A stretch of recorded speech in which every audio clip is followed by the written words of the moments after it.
So I know no one's ever asked this question before, but where's your necklace from? This is it's from the Wing Commander movie. It's the Pilgrim Cross that the Freddie Prinze Jr. character wears. I've had it since they made replicas of this back in 1999, 2000. I've had it ever since. Nice.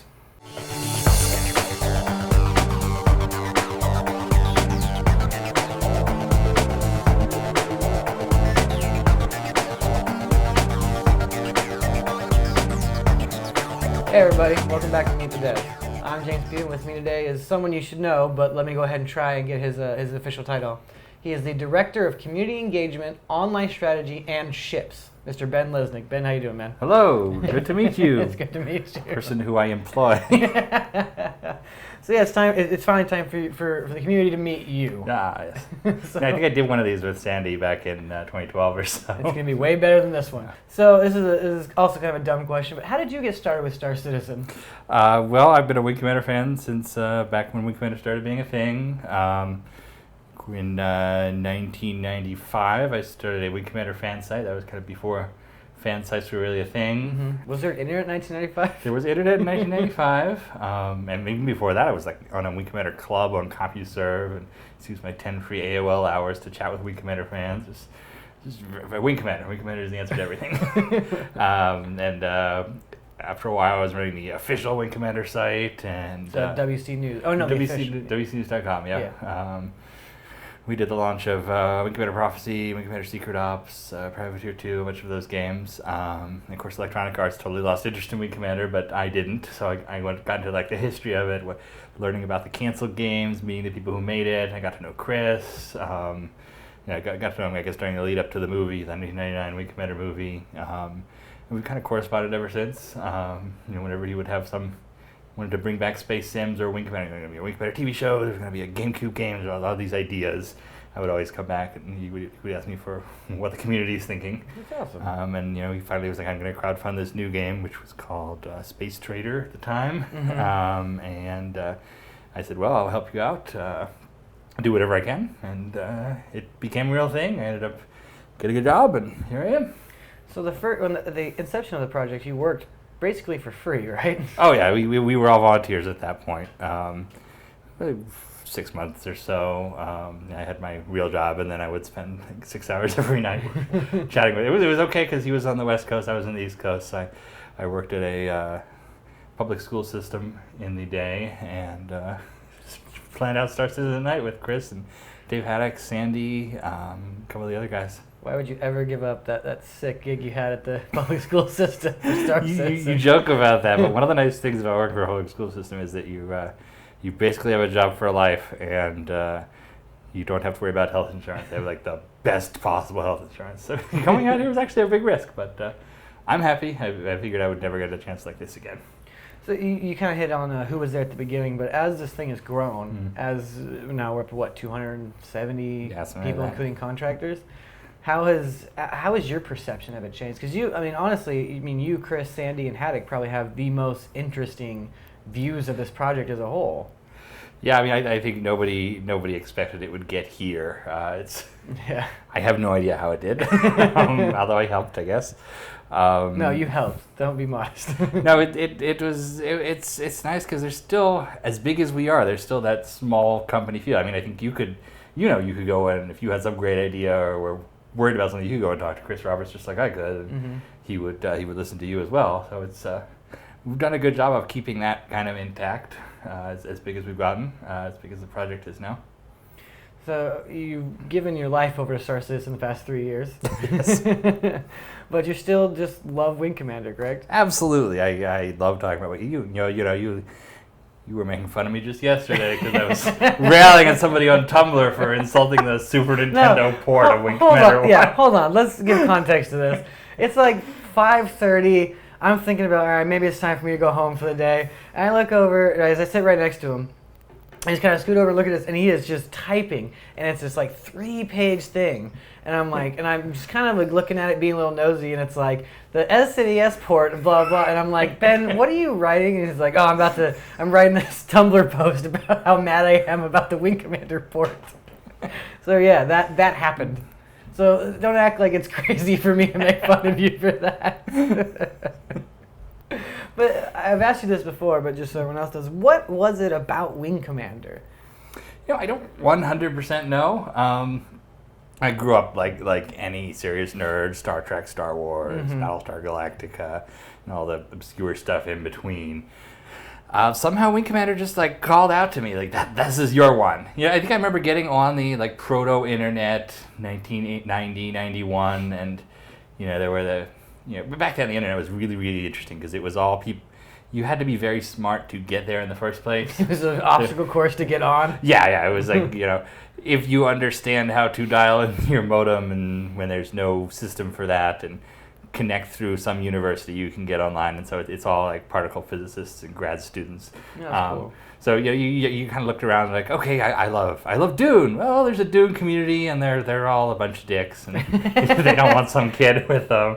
There's a Star Trek community and it's too big to ever be a part of, and just Wing Commander seemed like it was the right size, and I loved like World War II aircraft growing up. Yeah. I would make my parents take me all around the country to different museums, like, oh, there's a Junkers there and a Dornier, I gotta go see this, and a Mustang wherever. And I was obsessed with that stuff, and Wing Commander is very much young Chris Roberts' obsession with that same stuff, and Star Wars and Star Trek all mixed into his vision, and I connected to it immediately.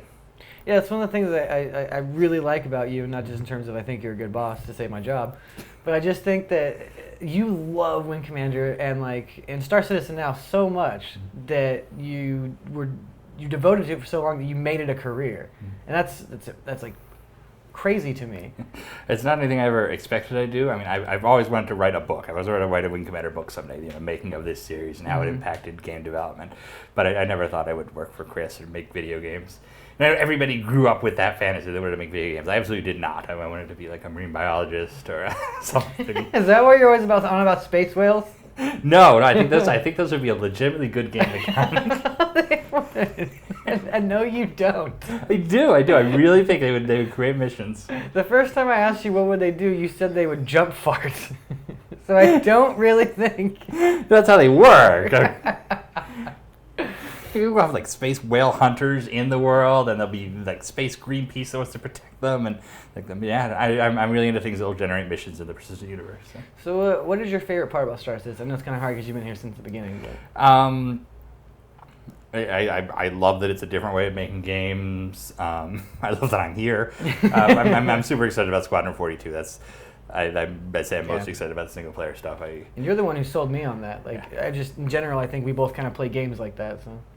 There's nothing like a Chris Roberts narrative in it. I mean, it's kind of what defines, and any game today has some Chris Roberts DNA, and it's not the idea that it's high art or anything. It's just this perfect mix of something you can understand, and it has these emotional beats that actually affect you, like Spirit Eye, Wing Commander 2. It's just spoilers.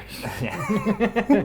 There's all this stuff. It really brings you into. He does such an amazing job of bringing you into the world, and he makes you care about it in a way that nobody had before. The thing that got me was I was watching you play Wing Commander 3, and you were talking about it on my charity stream a while back. And just seeing how much things can diverge in this tree that gets born out of like your decisions and how you affect it. Like we didn't see that in games for like decades after that. After Wing Commander that I can remember. Yeah, and it's especially crazy in Wing Commander 1. In Wing Commander 1, there's like 12 or 14 missions you have to fly. If you win every single one, you finish the game in 12 or 14 missions. But there's 40-some missions in the entire game, and they're all different. He puts so much work into that. And even as far as like Star Lancer, which Eric Peterson worked on, Aaron Roberts, there's an entirely separate campaign that no one has ever played because it's the co-op campaign. They like just tell you like 3% of players even ever tried it. Yeah. But he cares about that experience in a way that very very few people do. And it's I mean not to harp on publishers even more, but it's one of the it's one of the first things that can go. For sure. Like okay, I've made this game, it can work this way, but I want to spend $1 million on this path and then $3 million on the other. Well, just spend $1 million. Yeah. So it's great that that's what we can finally do again here. Is we can do the other thing. Yeah, it's it's this thing that's prevalent more in games today, where it's like, yeah, they don't want to spend time developing something that not everyone's going to get to see. And seeing how, yeah, when you did that run through, you did it in like what, 12 missions, like you said, but you're like showed me this map of all the missions, and I was like, I couldn't even fathom getting to all those. Yeah, it's crazy. All right, so before we get you out of here, just like everyone else, we have some rapid fire questions. Are you ready? I have a feeling we're going to know the answers already, but favorite movie? I'm not going to say the Wing Commander movie. I love the Wing Commander movie. I find it entirely fascinating. Hopefully you guys saw my my stream with INN the other day. There's so much lore and so much background. I love it, but I don't think it's my favorite movie. I love Starship Troopers. That is my ultimate sci-fi movie, I think. It's just the perfect mix of commentary and anything else. I've got the Death from Above tattoo from Starship Troopers. Nice. I've always loved that movie. No, I'll go with Starship Troopers. I remember seeing the movie when I was a kid and being like horrified at the bug aliens. To me, it's the perfect anti-war movie. You have all these Vietnam. It's the perfect Vietnam movie, basically. You have all these movies where it's stuff like Full Metal Jacket, where it's the innocent kid goes off to war and then he sees how bad it is and then he starts waxing poetic about that. The reality is, the innocent kid goes off to war, sees how terrible it is, and that's it. You're promoted. Oh, you're reassigned. You're whatever. They continue to figure out ways to keep you in that machine, and I think Starship Troopers gets that across very well in a way that other movies don't.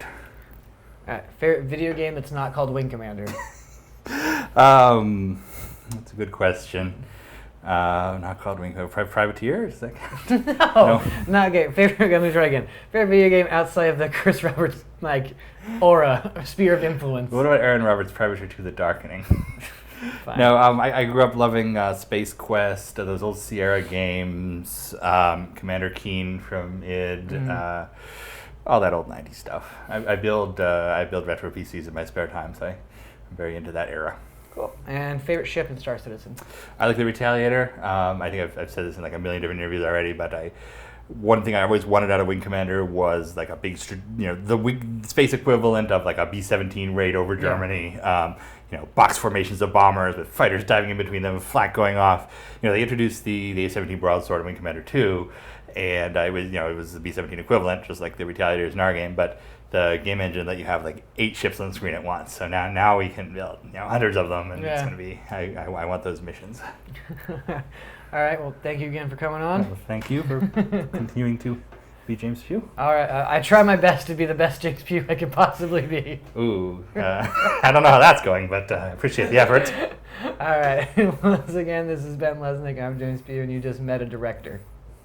You had to point the screen. That one? No, that one. Point that one. Okay. Okay, point that one. Well, whatever. All right.